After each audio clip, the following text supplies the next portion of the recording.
सभी का इस ध्यान सत्र में जुड़ने के लिए बहुत बहुत धन्यवाद। हमारे सभी मित्र, सभी मास्टर जो जूम के माध्यम से जुड़े हैं और जो यूट्यूब के माध्यम से अलग अलग राज्यों से हमारे साथ जुड़े हैं, साहिब श्री गुरु नानक देव जी शिक्षाओं को सुनने के लिए, उनके सूत्रों को जानने के लिए, उन सभी का हम हार्दिक अभिनंदन करते हैं और हार्दिक स्वागत करते हैं। और हम सभी पार्टिसिपेंट्स को धन्यवाद देते हैं जो सब मिलकर इस ग्रुप की ऊर्जा को बढ़ा रहे हैं, और हम देख रहे हैं कि ये ऊर्जा निरंतर बढ़ती जा रही है। तो दोस्तों, आज हम साहिब श्री गुरु नानक देव जी के जीवन चरित्र से उनकी जो साखियां हैं उसमें से कुछ नए सूत्र आपके साथ साझा करेंगे। और बहुत ही हैरानी की बात है कि हम ज्ञान के महासागर में रहकर भी प्यासे हैं। जैसे मछली पानी में रहती है और मछली प्यासी रहती है, इसी तरह जो गुरुओं ने हमें ज्ञान दिया है उस महासागर में रहते हुए हम प्यासे हैं, क्योंकि हम उस सागर से ज्ञान लेने के लिए तैयार ही नहीं है। हमारी आत्मा अभी तैयार नहीं है, इसलिए सागर में रहते हुए हम प्यासे हैं। और आज जब हम उन साखियों को, उन शब्दों को दोबारा से पढ़ते हैं ध्यान करने के बाद, तो उसमें छुपे जब सूत्र पता चलते हैं तो बहुत हैरानी होती है कि हम कितनी गहरी नींद में सो रहे थे। सब कुछ हमारे आसपास है लेकिन हमें कुछ भी पता नहीं था। आज छठा दिन है और आज हम इस साखी से शुरुआत करेंगे।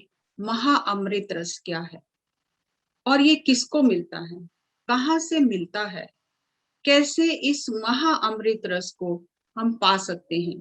तो अपनी यात्रा के दौरान जब मक्का मदीना से गुरुजी वापस आए और फिर उन्होंने सिद्ध मंडली से चर्चा करने के लिए सुमेर पर्वत का रुख किया और पर्वतों को पार करते हुए एक ऐसी जगह, ऐसे पर्वत पर पहुंचे जहां बहुत ही सुंदर प्रकृति थी और उस पर्वत पर रस बह रहा था, निरंतर रस बह रहा था, एक अलग ही नशा था।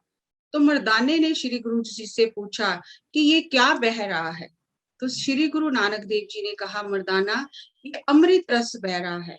तो मर्दाने ने कहा, गुरु जी यहाँ तो कोई पीने वाला नहीं है, तो ये रस तो व्यर्थ ही जा रहा है। तो श्री गुरु नानक देव जी ने कहा, परमेश्वर ने, करतार ने जो भी चीज पैदा की है कुछ भी व्यर्थ नहीं जाता। तो मर्दाने ने कहा, मुझे समझ नहीं आ रही, यहाँ तो कोई है ही नहीं पीने वाला, तो ये रस कहाँ जा रहा है। तो श्री गुरु नानक देव जी ने मर्दाने को बताया, मर्दाना ये अमृत रस है और ये कुदरत से पैदा होता है और ये रस उनको मिलता है जो ध्यान में बैठकर परमात्मा में लीन हो जाते हैं। और ये जो रस है ये सीधा समाधि स्थिति में उनके भीतर उतरता है, उन्हें ये अमृत रस प्राप्त होता है। तो मर्दाने ने पूछा, गुरु जी इस रस को पीने से क्या होता है।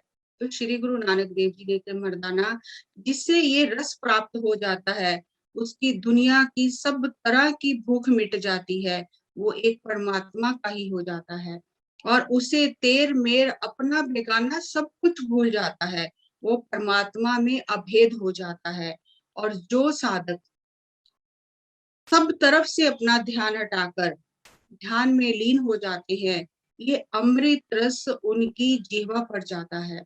दोस्तों, जब हम ध्यान करते हैं, बहुत सारे साधक मास्टर ये एक्सपीरियंस शेयर करते हैं कि उनके अंदर ऐसे उन्हें महसूस होता है कि ये अमृत आ रहा है। तो ये अमृत कुदरती तौर से, ये अमृत के उस सौम्य से आता है और उन्हें वो अमृत प्राप्त होता है। तो मर्दाने ने कहा, इतने समय से मैं आपके साथ हूँ और यहाँ आप मुझे लेकर आए हो, अगर आप मेरे पर कृपा करो तो मैं भी इस अमृत रस का स्वाद चखूं। तो श्री गुरु नानक देव जी ने कहा, मर्दाना जब इतनी दूर आई हैं तो पीने के लिए ही आए हैं, तो जितनी तेरी इच्छा हो उतना इस रस का पान कर। तो मर्दाने ने वो रस पिया और मर्दाना मस्त हो गया, मर्दाना समाधि स्थित हो गया, मर्दाने को सब कुछ भूल गया और बहुत समय मर्दाना समाधि में रहा। क्योंकि ऐसा साखी में आता है कि बाले ने श्री गुरु नानक देव जी से पूछा कि मर्दाना बार बार रूठ जाता है, आपको छोड़कर चला जाता है, मर्दाने की आप हर जगह रक्षा करते हो, लेकिन इसे भरोसा नहीं आता, फिर ये भूख के कारण आपको छोड़कर चला जाता है। तो बाला जी को मर्दान श्री गुरु नानक देव जी ने कहा कि बाला, ये जो मर्दाना करता है और ये जो मर्दाना हमारे साथ वचन विलास करता है, जो हमसे प्रश्न पूछता है, जो बार बार छोड़कर चला जाता है और किसी मुसीबत में फंस जाता है और हम इसकी रक्षा करते हैं, आने वाले समय में ये साखियां जो गुरु को मानने वाले होंगे, इनका विचार करेंगे, उन्हें ज्ञान प्राप्त होगा। तो ऐसा एक कवि ने कहा है, नामे मर्दाना जग तारने बहाना है, कि इस बहाने से जग का उद्धार होगा। तो नामे मर्दाना जग तारने बहाना है। तो जब मर्दाना बहुत समय तक समाधि स्थिति में रहा, तो श्री गुरु नानक देव जी ने मर्दाने को समाधि अवस्था से बाहर निकाला। तो मर्दाने ने कहा, श्री गुरु जी, मेरी तो जन्म जन्म की भूख ही मिट गई है, मैं इतना तृप्त हो गया हूँ, अब मुझे इस देह से भी कोई संबंध नहीं है। तो श्री गुरु नानक देव जी को मर्दाने ने कहा कि आपने मुझे उठाया क्यों? उसी अवस्था में मैं आनंदित रहना चाहता था। तो श्री गुरु नानक देव जी ने कहा, मर्दाना, अभी हमें बहुत काम करने हैं।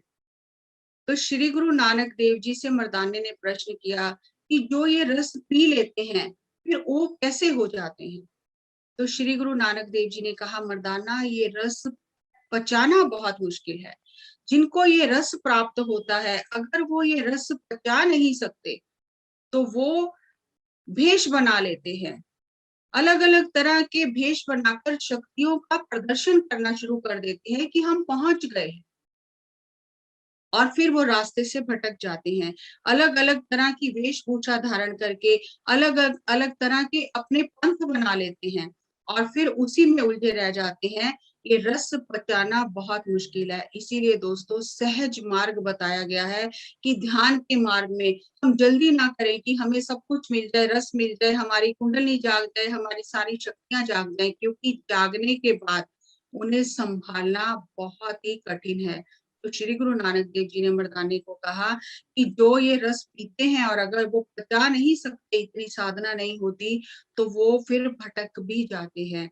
तो इसलिए सहज मार्ग बताया गया कि हम लगे ही रहें ध्यान में, और हम धीरे धीरे जैसे जैसे हमारा पात्र शुद्ध होगा, जितनी हमारी पात्रता होगी, हमें अपने आप ही कुदरत की तौर से, कुदरत की तरफ से सब कुछ मिलेगा। तो फिर गुरु नानक देव जी ने मर्दाने को साथ लेकर वहां से आगे चले। यहाँ दोस्तों एक बहुत ही अद्भुत साखी है, जो जन्म साखी में सबसे बड़ी साखी है, और उसमें श्री गुरु नानक देव जी के एक सिख, जिसका नाम अजिता रंधावा है, जिसे दिव्य दृष्टि प्राप्त हुई थी, उसके साथ में वार्तालाप है। उसने श्री गुरु नानक देव जी से बहुत प्रश्न पूछे, और श्री गुरु नानक देव जी ने उन प्रश्नों के उत्तर दिए। तो आज हम उसके ऊपर भी बात करेंगे कि क्या प्रश्न पूछे और क्या उनके उत्तर थे, जो हमारे जीवन में हमारे भी काम आ सकते हैं। तो अपनी उदासियां पूरी करने के बाद श्री गुरु नानक देव जी ने भाई लालो के घर से पहली उदासी जब शुरू की थी, और आखिर में फिर लालो के घर में गए, 7 दिन वहां पर रहे, और फिर वहां से अपने ससुराल पखोके रंधावे, जिस जगह का नाम था, वहां आ गए। और जब पखोके रंधावे में उनके सास ससुर को पता लगा कि श्री गुरु नानक देव जी आए हैं, तो वहां का जो सरपंच था, अजिता रंधावा जिसका नाम है, उसने कहा कि गुरु नानक आए हैं, उनके लिए प्रसाद लेकर जाओ। तो उनके जो ससुर थे, मूला जी, उनको बहुत ही गुस्सा आया कि इतने सालों बाद अब क्या करने आए हैं। तो गुस्से में प्रसाद लेकर गए। तो गुरु नानक देव जी ने मना कर दिया कि मैं ये प्रसाद नहीं खाऊंगा।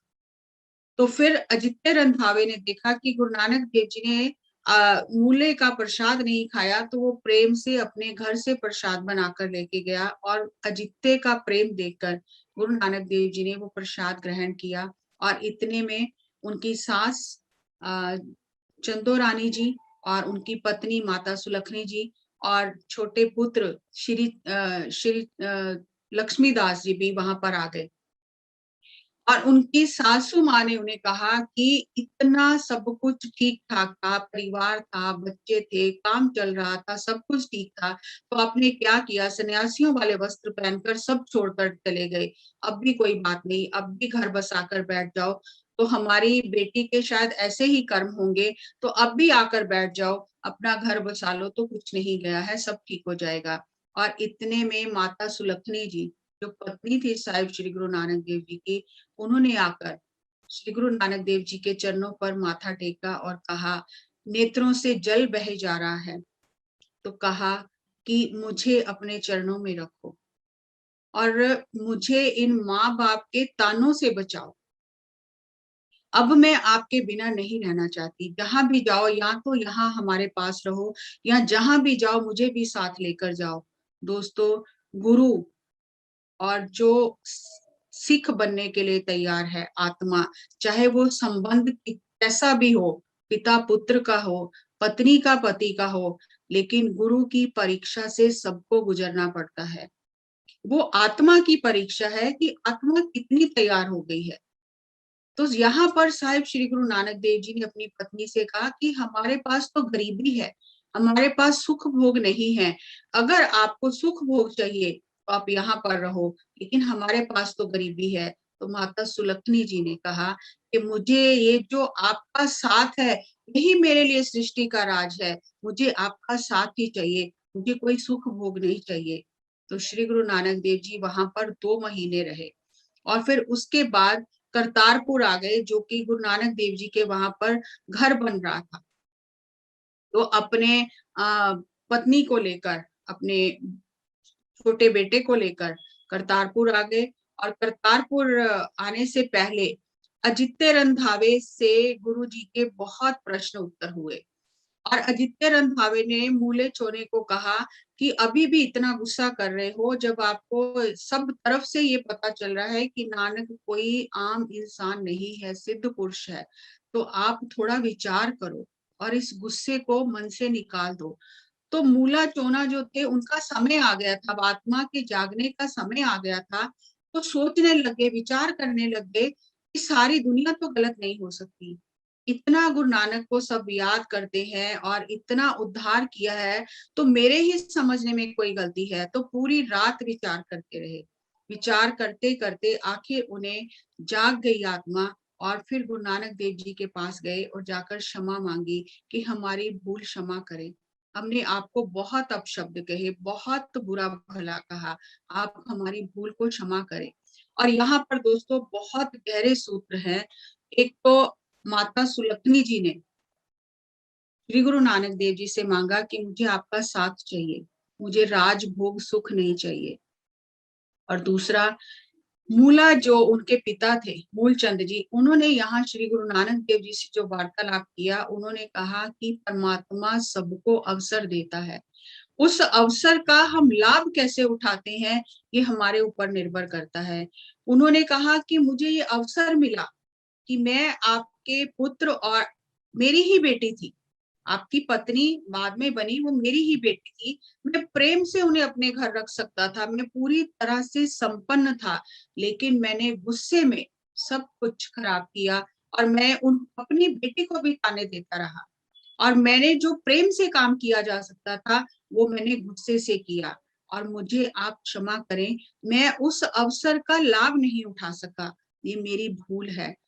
तो श्री गुरु नानक देव जी ने उनको वहां ज्ञान दिया, और फिर अपने उस जीवन के पड़ाव में उनके सास ससुर को भी ज्ञान हो गया, और उनकी जो सास थी उसने भी आकर क्षमा मांगी कि जब सारी दुनिया ये बता रही है तो हम ही कहीं ना कहीं गलत हैं। तो जब समय आता है तो आत्मा जागृत हो जाती है। तो श्री गुरु नानक देव जी फिर करतारपुर में आ गए और उदासियों वाला बाना उतारा, और गृहस्थियों वाला जो चोला था वो पहन लिया। तो वहां पर अजित्य रंधावे एक दिन श्री गुरु नानक देव जी एक शब्द गायन कर रहे थे, और अजिता रंधावा जो था वो पास में बैठा हुआ था, और बहुत वैराग में शब्द गा रहे थे, और उस शब्द का अर्थ ये था कि कोई कितनी भी तपस्या करे, कितने भी यज्ञ करे, कितना ही अपने शरीर को तपाए, कितना ही दान पुण्य करे, तब भी परमात्मा का अंत नहीं पाया जा सकता। तो ये सुनकर अजित्य रंधावे के मन में बहुत प्रश्न उठे और फिर उसने श्री गुरु नानक देव जी जब समाधि स्थिति से बाहर आए तो पूछा, गुरु जी अगर आपकी आज्ञा हो तो मैं कुछ प्रश्न पूछूं, मेरे मन में कुछ प्रश्न आए हैं। तो श्री गुरु नानक देव जी ने कहा कि सिख ऐसे ही चाहिए, क्योंकि उसकी दिव्य दृष्टि खुल गई थी। और श्री गुरु नानक देव जी ने कहा जो भी आपके मन में आता आप पूछो। तो अजित्य रंधावे ने तब श्री गुरु नानक जी से जो वार्तालाप किया, जिसे अजित्य रंधावा की गोष्ट कहा जाता है, तो पहला प्रश्न ये पूछा कि आपने कहा है कि कोई कितने भी तप करे, कोई कितना ही परमात्मा का नाम लिख लिख के ग्रंथ भर दे, कोई कितना ही दूधाधारी हो जाए, तप जप करके सारे दुनिया के सुख त्याग दे, तो भी वो परमात्मा का अंत नहीं पा सकता। तो परमात्मा को कैसे जाना जा सकता है? तो श्री गुरु नानक देव जी ने कहा कि परमात्मा को जानने के लिए परमात्मा की स्वयं की इच्छा है कि परमात्मा जब किसी की तपस्या पर प्रसन्न हो जाता है तो उस पर कृपा होती है। लेकिन पात्र कितना भी बड़ा हो उसमें सागर नहीं समा सकता। पात्र तो पात्र ही है और सागर जो है वो सागर पात्र में नहीं समा सकता। तो श्री गुरु नानक देव जी ने जब अजित्य रंधावे से ये बात की, श्री गुरु नानक देव जी ने जब अजित्य रंधावे को ये जवाब दिया, उत्तर दिया, तो अजित्य रंधावे ने कहा कि गुरुजी जो तेरा नाम लेंगे, जो तेरे नाम का सिमरन करेंगे, उनका क्या होगा? तो श्री गुरु नानक देव जी ने वहां अजित्य रंधावे को इस बात का भी उत्तर दिया। श्री गुरु नानक देव जी ने कहा असली साधना और तप जो है वो है गुरु के वचन पर चलना। अगर सिख गुरु के वचन पर ना चले तो कितना ही अपने शरीर को तपाता रहे उसका कोई फल नहीं होता। अगर वो अपनी मन मर्जी करे और जो कहा गया है उसे ना करे तो उसका कोई फल नहीं होता। गुरु के वचन पर चलना असली तप है। और श्री गुरु नानक देव जी ने अजित्य रंधावे को बताया कि कलयुग में जो भक्ति होगी, जो लोग भक्ति करेंगे वो कपट की भक्ति करेंगे, मन में कुछ और होगा और ऊपर कुछ और होगा, और वो कपट की भक्ति करेंगे और ऐसी भक्ति गुरु को मंजूर नहीं है। सच्ची भक्ति वही है जो सब लाज छोड़कर, लोक लाज मान सम्मान सब कुछ छोड़कर, शुभ अशुभ का त्याग करके जो गुरु के प्रति समर्पित हो जाता है पूरी तरह से, वो सच्ची भक्ति है। तो अजित्य रंधावे ने फिर प्रश्न किया कि गुरु जी फिर दान करने का क्या महत्व है? जो ग्रंथों में कहा जाता है दान करो पुण्य करो, तो दान करने का क्या महत्व है? तो श्री गुरु जी ने उत्तर दिया कि जो दान करते हैं और साथ में गुरु पर संदेह भी करते हैं और फिर अपनी शक्ति का प्रदर्शन करते हैं कि हमने इतना दान किया, हमने इतना सोना दिया, हमने इतनी सेवा की है, हमने इतना धन दान किया है, इतने लंगर लगाए हैं, ये दान नहीं, ये गुरु के साथ सौदा है कि मेरा ये काम हो जाए, मेरा दुगना हो जाए व्यापार, मेरा चौगना हो जाए व्यापार, तो ये दान नहीं है, ये गुरु के साथ सौदा करना है। तो हमें भी अपने भीतर झांक कर देखना है कि इन प्रश्नों के साथ साथ हम अपने भीतर गहराई से जाएं कि हम कहाँ पर खड़े हैं, हम क्या कर रहे हैं जीवन में और हमें क्या करना चाहिए। तो श्री गुरु नानक देव जी ने कहा कि ये दान नहीं, ये सौदा है कि मेरे दुगने हो जाएं, मेरे चौगने हो जाएं। तो श्री गुरु नानक देव जी ने कहा, तो अजित्य रंधावे ने पूछा कि जो आपके नाम से दान पुण्य करेंगे फिर उनको क्या लाभ होगा? तो श्री गुरु नानक देव जी ने कहा कि दान पुण्य करने से लाभ तब होगा जब सिख गुरु के नाम से दान करे और कहे मुझे गुरु ही चाहिए, मुझे संसार के सुख नहीं चाहिए, मुझे गुरु के प्रति समर्पित होकर, और मैं करने वाला कौन हूँ, देने वाला भी वही है, लेने वाला भी वही है, और जो इस भाव से दान करता है उसका दान गुरु को अच्छा लगता है, उसका दान गुरु अपने, उसके दान से गुरु प्रसन्न होता है। गुरु का ही है सब कुछ। और जब हम गुरु को अर्पण करके फिर अहंकार करते हैं कि हमने इतना दान किया है तो उसका कोई फल नहीं मिलता। तो श्री गुरु नानक देव जी ने कहा कि गुरु के शब्द को मानना है, गुरु के शब्द को पकड़ना है, और गुरु का शब्द आपको गुरु ही बना देगा। सिद्धांत को पकड़ो, शरीर को नहीं, मेरी मूर्ति नहीं, मेरी तस्वीर नहीं, मेरा रूप ही हो जा। और मेरा रूप होने के लिए जो गुरु ने कहा है, गुरु के वचनों का पालन करना पड़ेगा। तो अजित्य रंधावे ने फिर प्रश्न किया कि गुरु जी, फिर भी सिख आपके आगे अरदास करेंगे, तो फिर उनको आपके आगे अरदास करने का फल क्या मिलेगा? तो श्री गुरु नानक देव जी ने कहा कि गुरु के घर में सब कुछ है, गुरु का किसी से कोई वैर नहीं है। गुरु के घर में, गुरु के पास जो जैसी इच्छा करके आता है, उसे वैसा ही फल मिलता है।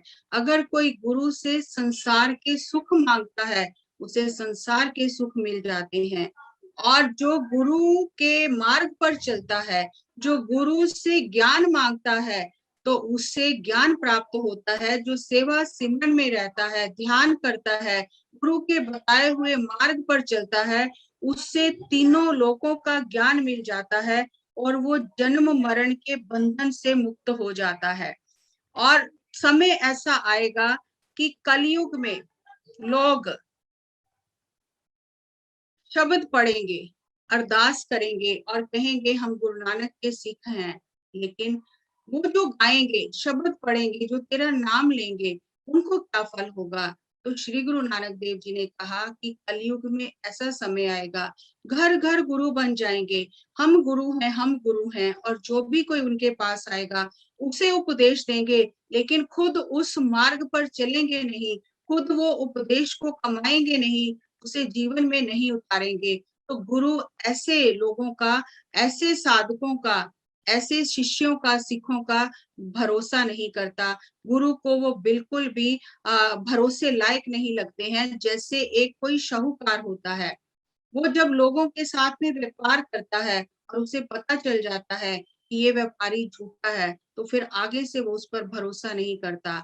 और जो इस तरह के लोग होंगे, जो शब्द बताएंगे दूसरों को लेकिन खुद उस पर नहीं चलेंगे, ऐसे झूठे व्यापारियों का गुरु भरोसा नहीं करता। और जो अजित्य रंधावे को गुरु जी ने कहा, जो आपने ये पूछा है कि मेरा ही शब्द गाएंगे, तो उसमें गुरु जी ने कहा शब्द वहां गाएंगे जहां उनका रोजगार चलेगा, जहां उनको 4 पैसे मिलेंगे, तो वहां वो शब्द वहां गाएंगे, ताकि उनका रोजगार चलता रहे। तो उनके ये रोजगार का एक साधन बन जाएगा, लेकिन उनके मन में कोई भक्ति या गुरु के प्रति प्रेम नहीं होगा। और वो जहां 4 पैसे ज्यादा मिलेंगे, वहां वो उन्हीं लोगों की उस्ताद करेंगे और गुरु के शब्द को भूल जाएंगे।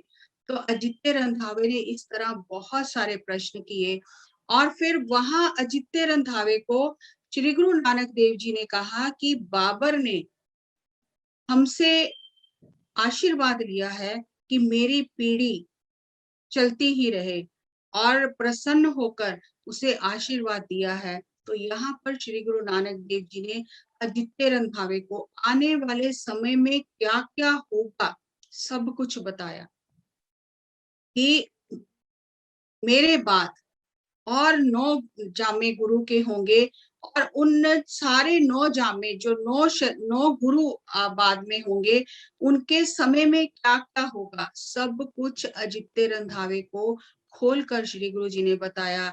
श्री गुरु अर्जन देव जी की शहीदी होगी, और उसके बाद लोग ये कहेंगे कि गुरु के पास तो कोई शक्ति ही नहीं है, अगर गुरु के पास शक्ति होती तो अपना बचाव नहीं कर लेते।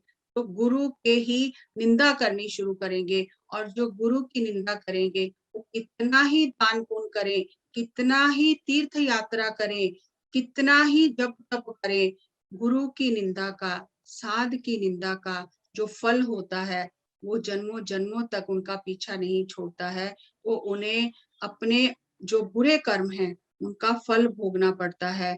फिर यहाँ पर श्री गुरु नानक देव जी ने अजित्य रंधावे को बताया कि जब 9वां जामा होगा गुरु तेग बहादुर जी का, तो उनकी भी शहादत होगी, क्योंकि सारे संसार का दुख गुरु अपने ऊपर ले लेगा। तो अजित्य रंधावे ने कहा कि आप सब कुछ जानते हो, सब कुछ कारण कारण हो, फिर आपने बाबर को आशीर्वाद ही क्यों दिया? जब आप जानते हो कि आगे आने वाले समय में ये सारे कारण होंगे और गुरु को अपना शरीर अर्पण कर देना पड़ेगा, तो आपने बाबर को आशीर्वाद क्यों दिया?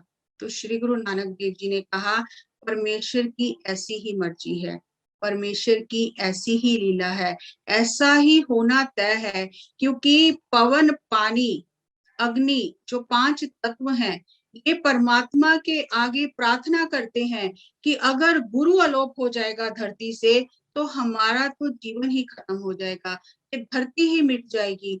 तो गुरु अपना जामा हर एक युग में ज़ाहिर करेगा, प्रकट करेगा और तभी हम बचेंगे। तो इसीलिए परमेश्वर की ऐसी ही इच्छा है कि ये जो चल रहा है समय, ये ऐसा ही समय रहेगा और 10वें गुरु के समय पर बिल्कुल रूप बदल जाएगा और तब ये जो जितना भी जुल्म हो रहा है, वो 10म गुरु एक ऐसी लीला करेंगे कि वो भी किसी की समझ में नहीं आएगी और फिर 10म गुरु जो हैं, वो 10वां जामा पहनकर इन सभी दुष्टों का नाश करेंगे। हर एक चीज़ अजित्य रंधावे को साहिब श्री गुरु नानक देव जी ने बताई और फिर ये भी कहा कि इसके आगे अभी बताने की ज़रूरत नहीं है। तो इतना सब कुछ ज्ञान हमारे पास होते हुए हम कितने अज्ञान में हैं। और श्री गुरु नानक देव जी ने अजित्य रंधावे को बार बार कहा कि जो गुरु के वचनों पर चलेगा वही पार उतरेगा, जो मन में कुछ और है और ऊपर कुछ और है, बात कुछ और कर रहा है और इस बात का अहंकार कर रहा है कि मैं तो गुरु की बहुत सेवा कर रहा हूँ, तो वो जो सेवा है उसको कोई फल नहीं लगेगा। तो अजित्य रंधावे ने पूछा कि सतगुरु का मार्ग क्या है? तो श्री गुरु नानक देव जी ने कहा कि गुरु का मार्ग ये है कि सिख गुरु के शब्दों पर चले। तो अगर उसके पास और कुछ नहीं भी है, तो वो बिना किसी कमाई के वो गुरु के शब्दों पर चलने के कारण उसका पार उतारा हो जाएगा। तो यहाँ पर साखी में एक जगह श्री गुरु नानक देव जी ने अजित्य रंधावे को ये भी बताया कि जब राजा जनक विदेही मातलोक को छोड़कर सत्यलोक जा रहे थे, तो रास्ते में उन्होंने धर्मराज के जो दूत थे उनको कहा कि हमें नर्क देखने हैं। तो धर्मराज के जो दूत थे उन्होंने कहा कि आपको नर्क से क्या काम है? आपका रास्ता अलग है और नर्क का रास्ता अलग है। हम आपको नर्क के रास्ते लेकर नहीं जा सकते। लेकिन राजा जनक ने कहा कि मुझे तो नर्क देखने ही है। तो जो दूत थे वो भागकर धर्मराज के पास गए कि जनक विदेही आए हैं और वो कह रहे हैं मुझे नर्क देखने ही है, तो क्या किया जाए? तो धर्मराज ने जाकर निरंकार से पूछा कि क्या करें? तो निरंकार ने कहा कि जैसे राजा जनक कहते हैं वैसे ही करो, वो मेरे परम भक्त हैं। तो राजा जनक का जो विमान था उसे नर्क की तरफ ले जाया गया और जैसे ही राजा जनक का विमान नर्क की तरफ गया, तो वहां जो अग्नि जल रही थी, जो लोग पीड़ा में दर्द में करा रहे थे, उन वो सभी शांत हो गए। तो राजा जनक ने उन्हें पूछा कि आपको शांति कैसे मिली है? तो उन्होंने कहा जैसे जैसे आपका विमान इस तरफ आता गया, तो आपकी तरंगों से हमारा मन शांत होता गया। तो राजा जनक ने उस समय धर्मराज से कहा कि इन सबको यहाँ से अब आप बाहर निकाल दो। तो धर्मराज ने राजा जनक से कहा कि अगर किसी को बुरे कर्मों का फल नहीं मिलेगा, तो सृष्टि का नियम बिगड़ जाएगा। तो उस समय जब परमात्मा के आगे फिर धर्मराज ने जाकर पुकार की कि अब क्या किया जाए, तो परमात्मा ने फिर यही कहा कि जो भी राजा जनक कहते हैं वही किया जाए। तो उस समय धर्मराज ने राजा जनक से कहा कि इन जीवों के कर्म इतने भारी हैं कि इन्हें छोड़ा नहीं जा सकता। तो आप अगर अपनी तपस्या का कुछ हिस्सा दो, तो इनके कर्मों का तभी इनकी मुक्ति होगी उन कर्मों से। तो उस समय साखी में ये लिखा है कि एक तराजू में उन जीवों के बुरे कर्म रखे गए और एक पलड़े में राजा जनक ने अपनी 1 घंटे की तपस्या दी, 1 घड़ी की तपस्या। और तब भी वो जीवों के जो पाप थे वो हल्के हुए और तपस्या भारी हुई। तो राजा जनक ने वहां से नरक खाली कराए और जब उन्हें दूसरे लोक में ले जाया गया तो वहां अब वो फिर परेशान हो गए, रोने लग गए। तो फिर राजा जनक ने पूछा अब क्या दिक्कत हुई है, अब क्या परेशानी हुई है? तो उन्होंने कहा यहाँ हमारे लिए कोई खाने के लिए कुछ नहीं है, हम भूख से मर रहे हैं।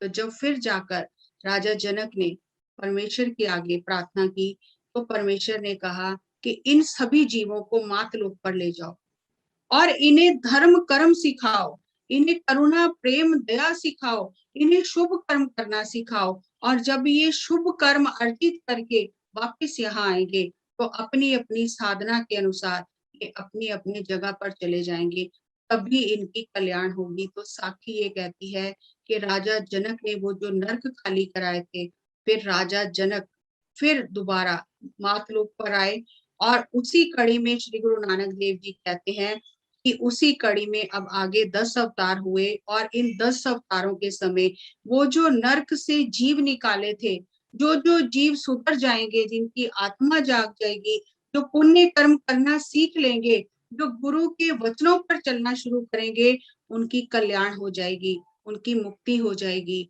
नहीं तो जो गुरु के वचनों पर नहीं चलेंगे, जो अपने धरती पर आकर शुभ कर्म अर्जित नहीं करेंगे, फिर जहां नरक से निकाले थे फिर वापस उसी नरक में पहुंच जाएंगे। तो ये एक मनुष्य जन्म हमारे लिए अवसर है और इतना महान अवसर हमें मिला है कि हम आज एक ऐसे युग पुरुष के साथ में हैं। हमें नहीं पता, हमारी दिव्य दृष्टि नहीं है कि हम किसके साथ में हैं और हम बहुत भाग्यशाली हैं कि अपनी इस जीवन यात्रा में हमें मार्गदर्शन करने के लिए ब्रह्म ऋषि सुभाष पत्री जी हैं, जो हमें बार बार कह रहे हैं कि ध्यान करो, स्वाध्याय करो, सज्जन सांगत्य करो, क्योंकि ध्यान के बिना कोई मुक्ति नहीं। ध्यान से ज्ञान, ज्ञान से मुक्ति, ज्ञान से ही हमें मुक्ति प्राप्त होगी। और हम जो भी करें हम अकर्ता भाव से करें। अगर हम कर्ता भाव में रहते हैं कि मैं कर रहा हूं, मैं कुछ दे रहा हूं, मैं गुरु की सेवा कर रहा हूं, तो वो सेवा भी निष्फल चली जाती है। तो इतना गूढ़ ज्ञान, इतना अधिक ज्ञान है उस साखी में कि समय भी नहीं है और इतनी मेरी बुद्धि भी नहीं है कि मैं वो सब रहस्य समझ सकूं और मैं आपके साथ साझा कर सकूं। जितना मुझे समझ आया है, जो मुझे लगा कि ये हम सबको पता होना ही चाहिए, तो वो मैंने आपके साथ साझा किया है कि कभी भी हमें गुरु पर संदेह नहीं करना चाहिए कि गुरु ऐसा क्यों कर रहा है, क्योंकि हम नहीं जानते। हमारा काम है गुरु ने जो हमें कहा है उन वचनों का पालन करना, बस हमारा उतना ही काम है। आगे क्या होगा हमारा उससे कोई मतलब नहीं है। आगे गुरु स्वयं देखेगा कि हम किस लायक हैं और हमें किस तरह आगे बढ़ाना है, वो गुरु का काम है। और जब कोई गुरु किसी कार्य में सहयोग देने के लिए कहता है तो हमें गुरु कार्य में दिल खोल कर सहयोग देना चाहिए, क्योंकि यहाँ हम जो पुण्य अर्जित करेंगे वही पुण्य हम ऊपर जाकर वही हमें पुण्य का फल मिलेगा। लेकिन अगर हम यहाँ पुण्य अर्जित करते ही नहीं, हम धन को अपने इस्तेमाल भी नहीं करते, उसका कोई उपयोग भी नहीं करते और गुरु कार्य में भी नहीं लगाते हैं हम, तो हम अपने कर्म जो हैं उन्हें शुभ नहीं कर रहे। जबकि हमारे पास अवसर है कि हम शुभ कर्म अर्जित करें और हम अपनी, जैसे हम यहाँ से यूएस से जाते हैं या कहीं दूसरे देश में जाते हैं, हम अपनी करेंसी कन्वर्ट कर लेते हैं। यहाँ हमारे पास अवसर है, हमें ज्ञान है तो हम ज्ञान बांटे, समय है तो समय बांटे, धन है तो धन बांटे। यहाँ हमारे पास शुभ कर्म करने का सुअवसर है। जिस तरह आज आप अपने अपने घर में बैठे हुए इस सत्य का दर्शन कर रहे हो, इस सत्य से जुड़ रहे हो, इस सत्य को जान रहे हो, तो पत्री जी का ये संकल्प है। पीएमसी हिंदी, पीएमसी के सभी चैनल तेलुगु, कन्नड़ा, इंग्लिश, पंजाबी, गुजराती, मराठी, बंगाली, तमिल और बाहर की जो भाषाएं हैं उनमें भी ये पीएमसी चैनल शुरू हो चुका है कि घर घर में सत्य का दर्शन हो। जिस तरह हमें सत्य का दर्शन हो रहा है, हमारा जीवन सुधर रहा है, हम ज्ञान को अर्जित कर रहे हैं, उसी तरह हम इस कार्य में सहयोग दें ताकि घर घर तक ये सत्य पहुंचे। और आज तो इतना सुगम हो गया है कि घर बैठे बैठे हम सब कुछ पा रहे हैं, तो हमारा ये योगदान देना हमारा फर्ज बनता है, हमारा धर्म बनता है। जब हम ले रहे हैं तो हम कुछ दें भी, हम उसमें योगदान दें। जिस तरह आप बहुत सारे जो मास्टर हैं, जो पीएमसी हिंदी, पीएमसी पंजाबी सभी चैनल देखकर आज जुड़ रहे हैं पीएसएसएम के साथ में, तो इसी तरह और भी लोग जुड़ते रहें और ये गुरु कार्य आगे बढ़ता ही रहे। और हम अपने इस जीवन को, अपने इस समय को, अपने धन को सफल करें। और अभी टीपी सिंह जी आपके साथ में डिटेल शेयर करेंगे कि आप किस अकाउंट में अपना सहयोग दे सकते हो। आपका एक एक बूंद से सागर बन जाता है। आप ये मत सोचिए कि मैं क्या करूं, मेरे पास तो है नहीं। लेकिन जब हम गुरु कार्य में सहयोग देते हैं, और यही हम गुरु नानक देव जी की साखियों के माध्यम से जान रहे हैं कि हमें देना भी सीखना है। अगर हम केवल लेते ही रहते हैं, देते नहीं है, तो हमारी ऊर्जा, हमारी एनर्जी बैलेंस नहीं होती है। मक्का मदीना में भी श्री गुरु नानक देव जी ने वहां भी उन्हें कहा कि अपनी आमदनी का 10% आप गुरु कार्य में लगाओ, गुरुमुखों की सेवा में लगाओ। तो हमारे पास आज ये अवसर है कि हम हर तरह से अपने शुभ कर्म अर्जित कर सकते हैं।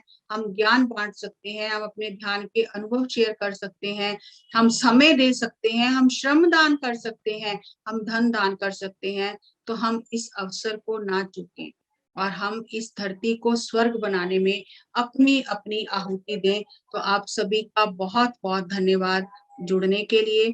अभी हम ध्यान करेंगे ताकि ये ज्ञान हमारे अंदर आत्मसात हो जाए और हमारे जीवन में उतर जाए।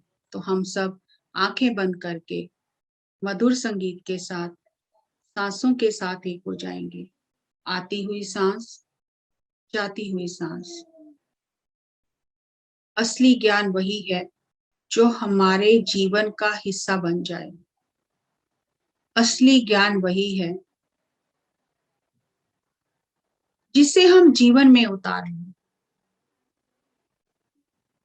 हम सुनते ही रहें, लेकिन जीवन में उतारे ना, तो वो उद्धार का ज्ञान, वो हमारा ज्ञान तभी बनेगा जब वो हमारे जीवन में उतर जाएगा, जब वो हमारे अनुभव में आ जाएगा। अनुभव ही सच्चा ज्ञान है। तो हम सांसों के साथ एक होकर उस कुमारी को अनुभव करें, उस ज्ञान को अनुभव करें।